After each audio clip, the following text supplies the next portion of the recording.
हाँ, तो आज की अपनी जो क्लास है वो होगी अपनी एनिमल फिजियोलॉजी की। अब सिस्टम चल रहा था कौन सा, एंडोक्राइन सिस्टम चलेगा अपना, है ना। बाकी 3 सिस्टम अपने कंप्लीट हो गए, चौथा सिस्टम है एंडोक्राइन सिस्टम। एंडोक्राइन सिस्टम में अपन पढ़ेंगे एंडोक्राइन ग्लैंड, कौन सी ग्लैंड से कौन सा प्रोडक्ट निकलेगा। उससे पहले मैं आपको सेल बायो में सिग्नलिंग के टाइप पढ़ा चुका हूँ ना, कुछ सिग्नलिंग बताई थी मैंने आपको। जैसे थोड़ा ध्यान करो, जैसे एक सिग्नलिंग थी जक्स्टा क्राइन सिग्नलिंग, एक ऐसी थी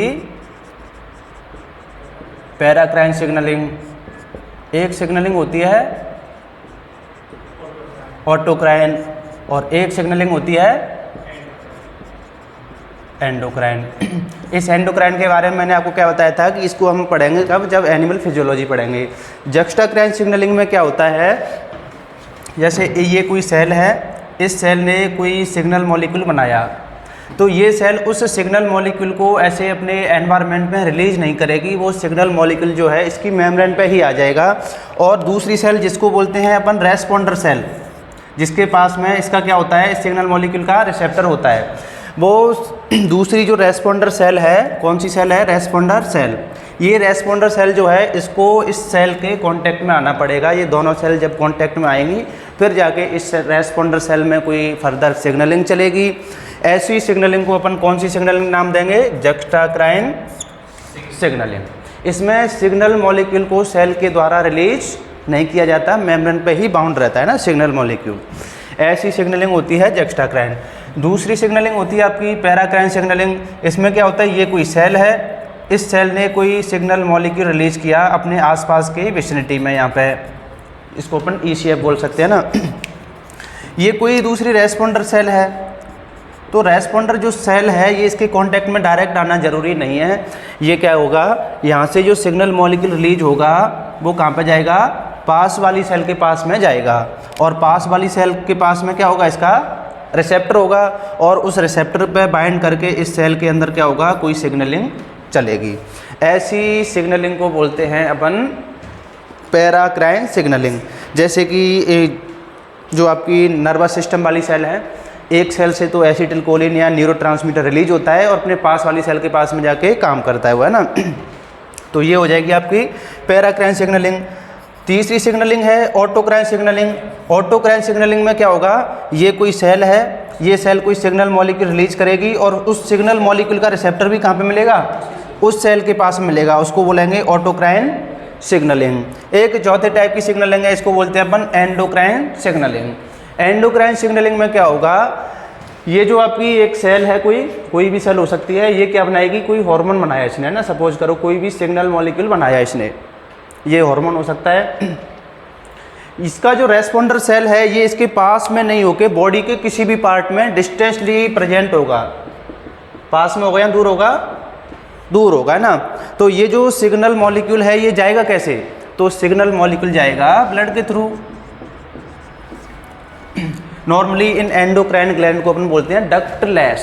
कैसी वो बोलते हैं ग्लैंड, डक्टलेस होती है। तो इनके जो सिक्रेशन होते हैं वो डायरेक्ट ही कहाँ पे डाल दिए जाएंगे, ECF, और ECF से डिफ्यूजन के थ्रू ब्लड में, और ब्लड पूरी बॉडी में सर्कुलेट होगा। सर्कुलेट होने के बाद में वो पूरी बॉडी में जहाँ जहाँ पे सेल्स होंगी उनके पास में जाएगा, लेकिन काम कहाँ पे करेगा, जहाँ पर उस सिग्नल मॉलिक्यूल या हार्मोन का क्या होगा, रिसेप्टर होगा, काम वहीं करेगा, है ना। ऐसा नहीं है कि कोई एक हार्मोन जो है सभी सेल के पास में जा रहा है तो सबके साथ ही काम करेगा वो, है ना। सभी सेल उसकी रेस्पॉन्डर नहीं हो सकती। जिन सेल्स के पास में उसका रिसेप्टर मिलेगा वो सेल उसके अगेंस्ट में कुछ ना कुछ रेस्पॉन्स शो करेंगे, है ना। दूसरी बात ये होती है कि एक ही हार्मोन अलग अलग टिश्यू में अलग अलग काम कर सकता है। जैसे कोई एक ही हार्मोन किसी एक पर्टिकुलर एरिया में तो वैसोडाइलेशन करवा सकता है, और वही हार्मोन किसी दूसरे एरिया में वैसो कॉन्स्ट्रिक्शन करवा सकता है। तो इसका मतलब जो हार्मोन है ये भी कैसे होते हैं, टिश्यू स्पेसिफिक होते हैं। वो डिपेंड करता है कि इनके किस टाइप के रिसेप्टर मिल रहे हैं उस टिश्यू में। तो उस हिसाब से एक ही हार्मोन कॉन्ट्राडिक्टरी रोल प्ले कर सकता है ना बॉडी में। वैसोडाइलेशन भी करवा सकता है, वैसो कॉन्स्ट्रिक्शन भी करवा सकता है। तो मैं अब समझ में आ गया होगा कि एंडोक्राइन ग्लैंड या एंडोक्राइन सिस्टम क्या होता है। इसको अपन बोल सकते हैं कहीं की ईंट कहीं का रोड़ा। इसका मतलब बना कहीं पे और काम करेगा कहीं और जाके, मतलब डिस्टेंटली वर्क करेगा ये।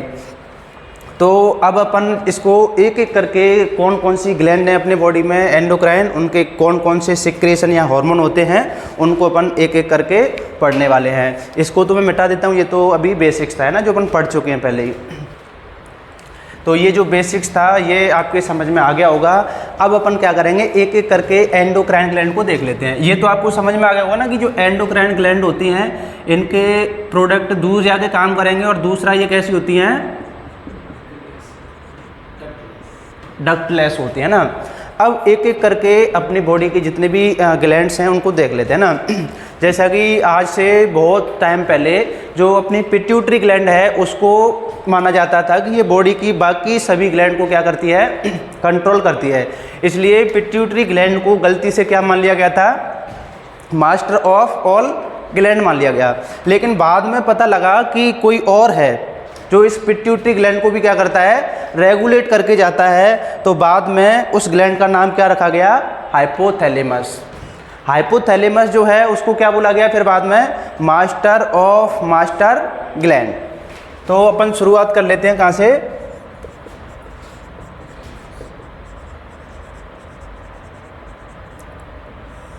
हाइपोथैलेमस है ना। हाइपोथैलेमस को क्या नाम दिया अपन ने, मास्टर ऑफ मास्टर ग्लैंड।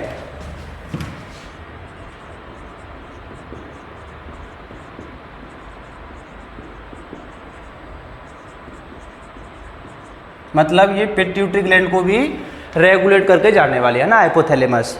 थोड़ा सा स्ट्रक्चर देखा है ना हाइपोथैलेमस की, ये आपका ब्रेन वाला पोर्शन हो गया। इस ब्रेन में ही यहाँ पे थैलेमस होगा, थैलेमस के जस्ट नीचे क्या होगा, हाइपोथैलेमस होगा ना। और इस हाइपोथैलेमस के जस्ट नीचे कौन सी ग्लैंड मिलेगी, पिट्यूटरी ग्लैंड मिलेगी।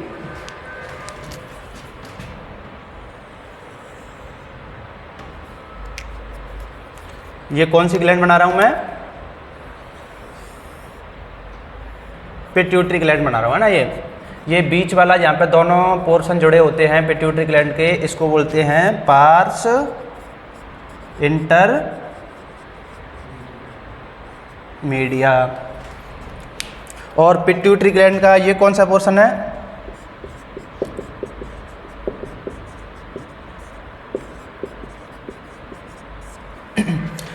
इसको बोलते हैं एडिनो हाइपोफाइसिस,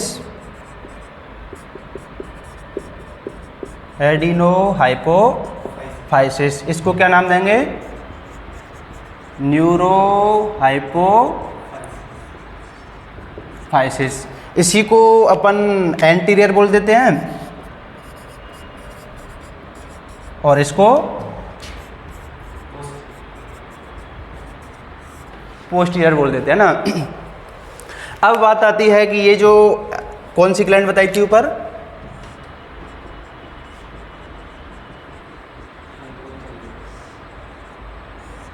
हाइपोथैलेमस ग्लैंड बताई थी ना। हाइपोथैलेमस ग्लैंड से निकलने वाले हार्मोन को अपन बोलते हैं रिलीजिंग हार्मोन या इनिबिन हार्मोन। इससे निकलने वाले हार्मोन कौन से होंगे, रिलीजिंग हार्मोन या इनिबिन हार्मोन है ना। यहाँ से कोई रिलीजिंग हार्मोन रिलीज होगा, वो जाके कहाँ पे काम करेगा, पिट्यूटरी ग्लैंड के पास में जाके काम करेगा, और पिट्यूटरी ग्लैंड से कोई दूसरा हार्मोन क्या करवाएगा, वो रिलीज करवाएगा है ना। देखो ये जो एंटीरियर पिट्यूटरी ग्लैंड है इससे टोटल कितने हार्मोन रिलीज होंगे, 7 हार्मोन रिलीज होंगे, और इससे 2, एक्चुअल में 2 इसमें भी नहीं बनते। वो कहाँ से आते हैं, सीधे ये यहाँ से आते हैं न्यूरॉन्स।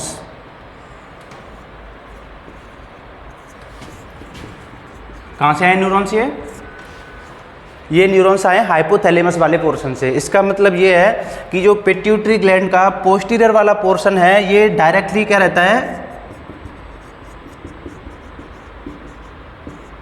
कंट्रोल में रहता है, किसके में, हाइपोथैलेमस के में।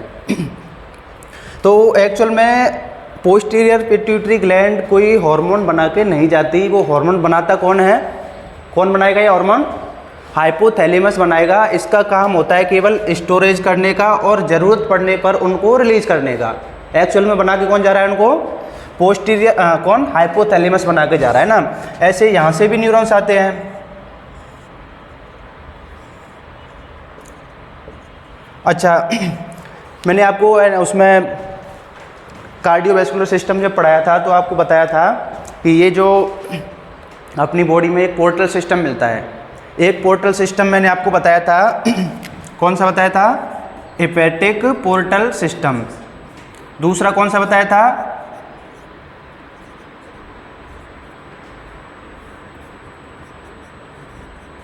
Hypophysial portal system.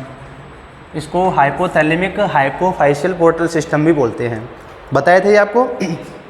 Hepatic portal system में तो मैंने आपको क्या बताया था कि अपनी इंटेस्टाइन से जो बीन्स जाती हैं वो डायरेक्टली किसी दूसरी बीन्स में नहीं मिलके पहले कहाँ पे जाएंगे, पहले लीवर के पास में जाती है ना।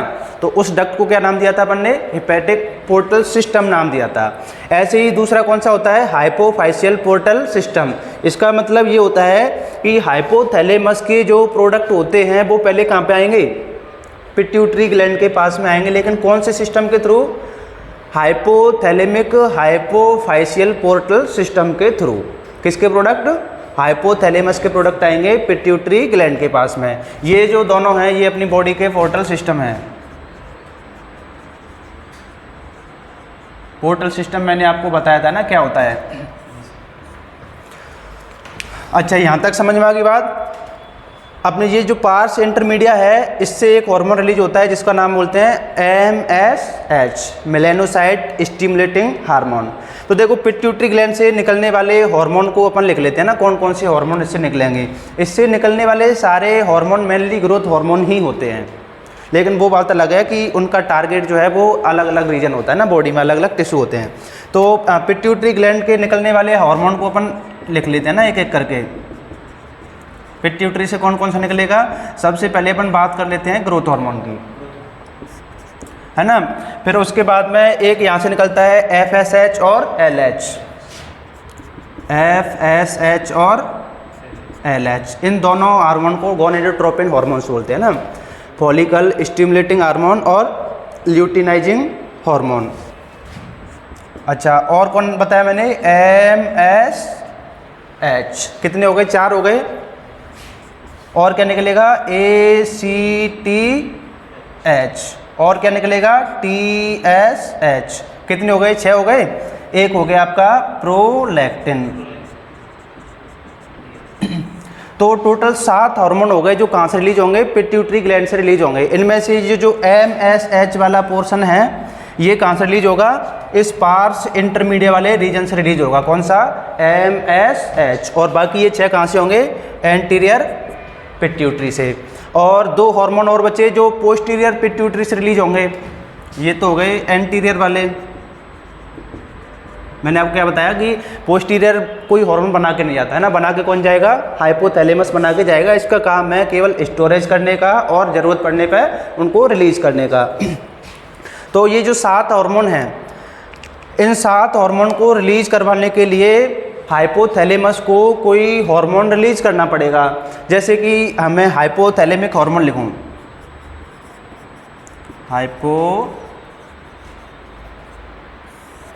जैसे यहाँ से ग्रोथ हार्मोन रिलीज करवाना है अपने को, कहाँ से, पिट्यूटरी ग्लैंड से।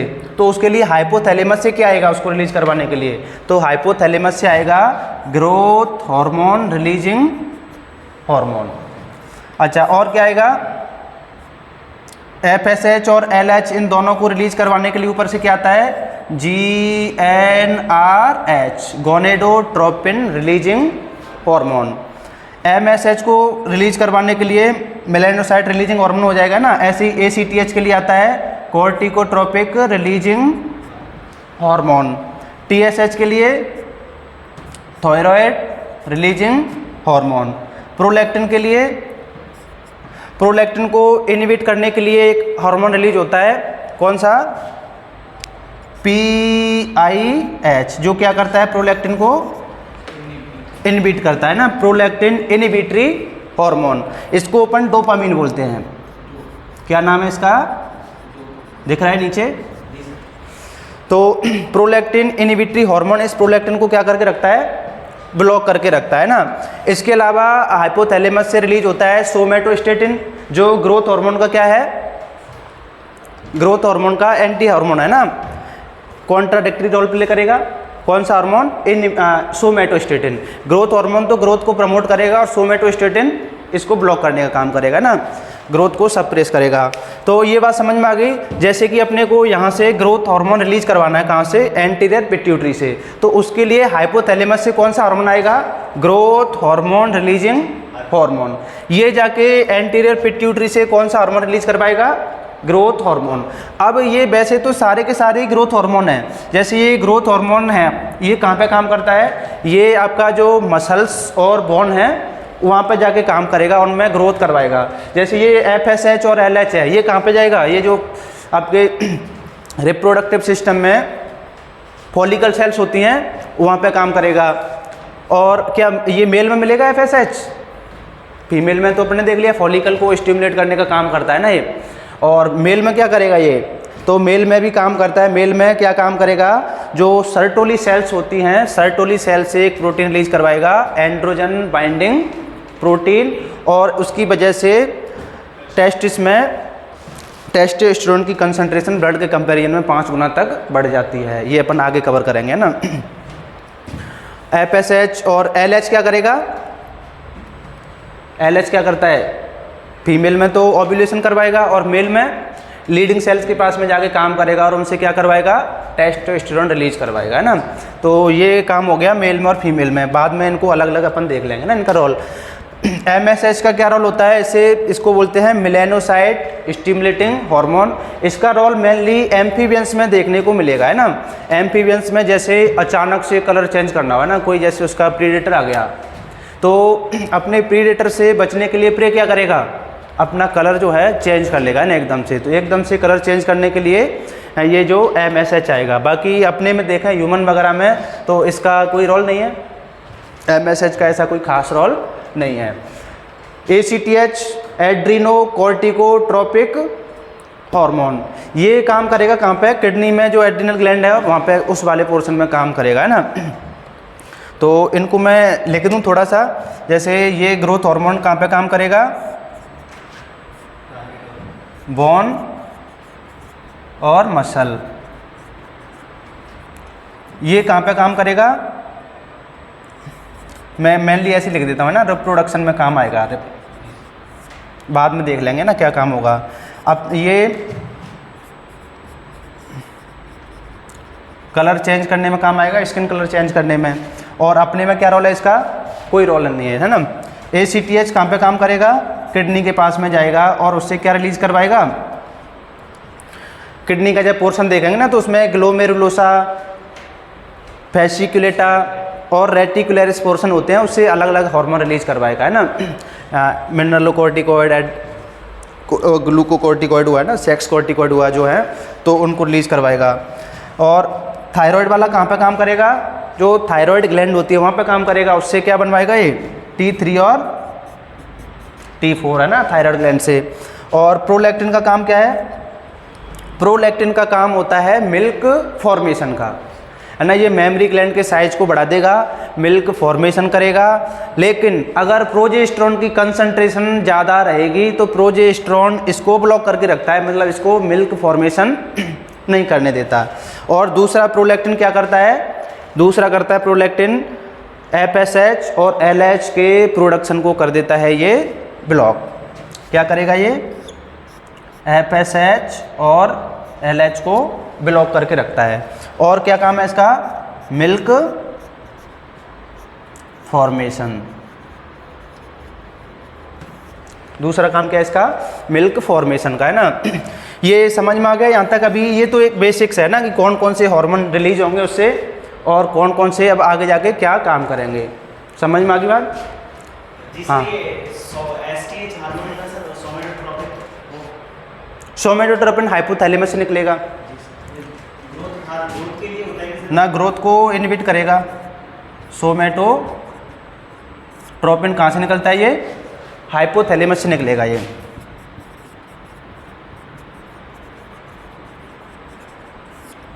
और ग्रोथ को क्या करता है, ये इनहिबिट करता है ना। देखो थोड़ा सा आपको कंफ्यूज नहीं होना है, अभी 2 हार्मोन और रह गए ना इसके, कौन कौन से रह गए इसके, ऑक्सीटोसिन और वैसोप्रेसिन। इससे निकलते हैं ऑक्सीटोसिन और वैसोप्रेसिन। ऑक्सीटोसिन को अपन मार्केट में पिटोसिन के नाम से जानते हैं और इसको वैसोप्रेसिन को पिट्रेसिन के नाम से जानते हैं ना। ऑक्सीटोसिन और वैसोप्रेसिन हो गया, इसी को अपन एडीएच भी बोलते हैं, एंटी डाईयूरेटिक हार्मोन। तो अभी इस वीडियो में अपन केवल हार्मोन के नाम जान लेते हैं, फिर बाद में अपन एक एक करके इनको स्टडी करेंगे ना, एक एक हार्मोन को। यहाँ तक समझ में आ गया। तो अब तक पिट्यूटरी ग्लैंड से टोटल कितने हो गए, 7 तो एंटीरियर वाले पोर्शन से और 2 पोस्टीरियर वाले पोर्शन से हो गए। पोस्टीरियर वाले हार्मोन को एक्चुअल में कौन बना के जाता है, हाइपोथैलेमस बना के जाएगा। आगे बात समझ में। अब एक और लिख लो है ना, ये थोड़ा सा और बता दूं। जैसे एक होता है IGF, insulin like growth factor, क्या नाम है इसका, इंसुलिन लाइक ग्रोथ फैक्टर। ये भी क्या करवा के जाता है, ये भी ग्रोथ करवा के जाएगा। ये नाम लिख देता हूँ मैं ना इसका। ये कहाँ से रिलीज होगा सर, हाँ ये कहाँ से रिलीज होगा, इंसुलिन लाइक ग्रोथ फैक्टर। वैसे तो मैंने आपको सेल बायो में बताया था, थोड़ा सा मेंशन किया था ना इसके बारे में। इंसुलिन लाइक ग्रोथ फैक्टर है जो यहाँ से रिलीज नहीं होके, इसको कौन रिलीज करता है, लीवर रिलीज करता है। कहाँ से रिलीज होगा, ये लीवर से रिलीज होगा। काम क्या करता है, ग्रोथ का। लेकिन आपको ध्यान क्या रखना है, ये जो अपना नॉर्मल ग्रोथ हार्मोन है, इसके कंपैरिजन में ये ज़्यादा पोटेंट हार्मोन है ना, इंसुलिन लाइक ग्रोथ हार्मोन। क्यों ज़्यादा पोटेंट है, तो ज़्यादा पोटेंट ये इस वजह से है क्योंकि इसके रिसेप्टर जो है एक सेल के पास में नॉर्मल ग्रोथ हार्मोन के रिसेप्टर से ज़्यादा मिलते हैं। इसका मतलब a cell has more IGF receptor than growth hormone receptor. तो इस वजह से ये क्या हो जाएगा, ग्रोथ हार्मोन के कंपैरिजन में पोटेंट क्या हो जाएगा, पोटेंट ग्रोथ फैक्टर हो जाएगा, है ना। बाइंडिंग साइट ज़्यादा मिलेंगी तो सेल ज़्यादा रेस्पॉन्स करेगी ना इसके अगेंस्ट में। समझ में आ गई यहाँ तक। हाइपोथैलेमस और पिट्यूटरी ग्लैंड समझ में आ गया क्या सिस्टम है इनका। अब ये जो पिट्यूटरी ग्लैंड से निकलने वाले हार्मोन हैं, अब ये दूसरी ग्लैंड के पास में जाएंगे। पिट्यूटरी ग्लैंड के जो हार्मोन है वो डायरेक्टली तो कम काम करते हैं, ये अभी दूसरी ग्लैंड के पास में जाएंगे और दूसरी ग्लैंड को इंड्यूस करेंगे हार्मोन रिलीज करने के लिए। तो कोई ऐसा हार्मोन जो दूसरी सेल को इंड्यूस करता है हार्मोन रिलीज करने के लिए, ऐसे हार्मोन को अपन एक स्पेशल नाम देते हैं, क्या, ट्रोपिक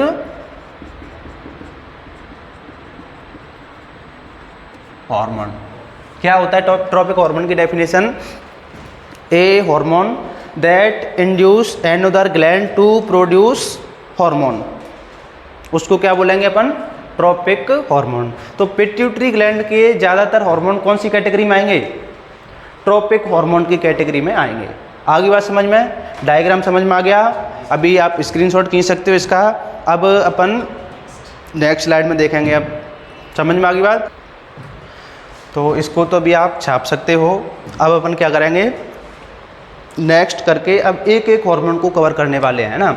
अब अपन जैसे उठाएंगे यहाँ से, सपोज करो ग्रोथ हार्मोन को उठाया अपन ने ना, FSH या LH को एक एक करके उठाएंगे, फिर देखेंगे कि ये बॉडी में क्या इम्पैक्ट डालेगा। समझ में आ गई बात, तो इसको आप छाप सकते हो। अभी आपको दूसरी वीडियो जल्दी मिल जाएगी, है ना।